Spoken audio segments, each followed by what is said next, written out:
Sir আজকে তো আপনি আগরতলা মোটামুটি বড় অংশেই হেঁটেছেন, তো কি পেলেন এবং কোনো কিছু কি পাওয়া গেল এডিনগরের এইদিকে বর্ডার দেখো, লাইনে? সেটা আমার কাছে আগেও ইনফরমেশান ছিল। এই যে আমরা এডিনগরে ঢুকেছিলাম, তো বর্ডারের আশপাশে সমস্ত লাইটগুলো লম্বা কমসে কম 1 কিলোমিটার পর্যন্ত সমস্ত লাইটগুলো অফ। ওখানকার কিছু পাবলিক আমাকে বলেছে যে দীর্ঘদিন যাবৎ সেই লাইটগুলো অফ করে রাখা হয়, কারণ সেখানে 2 নম্বরই এসব ধরনের কাজকর্ম হয় সেখানে।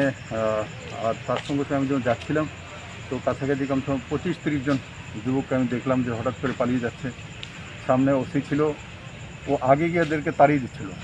আর ভাই, আমি তো পুরো দুনিয়ায় ঘুরি, আমার সামনে আসলে আমি তো কাউকে না করিনি, আজ পর্যন্ত তেমন হয়নি, নমস্তে করি, কথাবার্তা বলি। কিন্তু ওই 25-30টা ছেলে একসঙ্গে সেখানে বসে থাকা, পরবর্তী সময় ওখানকারই কিছু লোক বললেন যে এখানে নেশা কারবারি হয়, নেশা করা হয়, এই ধরনের অবৈধ কাজকর্ম হয়।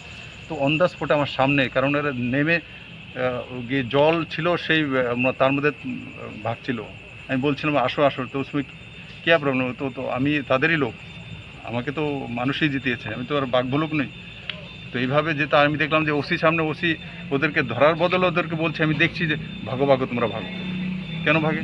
ওকে বললাম, বলে না স্যার পরে বলছে। যাই হোক, ওর উপর কারবাই হবো। আমি বলেছি এখন ডিজির সঙ্গে কথা বলবো, তার মধ্যে কী কারণ আছে কী কারণে সেটা করেছে দেখব, কিন্তু তার অ্যাক্টিভিটি যেটা সেটা আমি এখন বলবো ওকে সাসপেন্ড করার জন্য। বাকি সব বিষয় পরে দেখব, আর কী সেই জায়গাতে অ্যাক্টিভিটি হয় ইনভেস্টিগেশন করা হবে, তারপর আচ্ছা, কোন থানা ওসি ছিল? ওটাই এডিনগর থানা। আচ্ছা স্যার, ওনার নাম? চৌধুরী, কি কিরণ শঙ্কর চৌধুরী।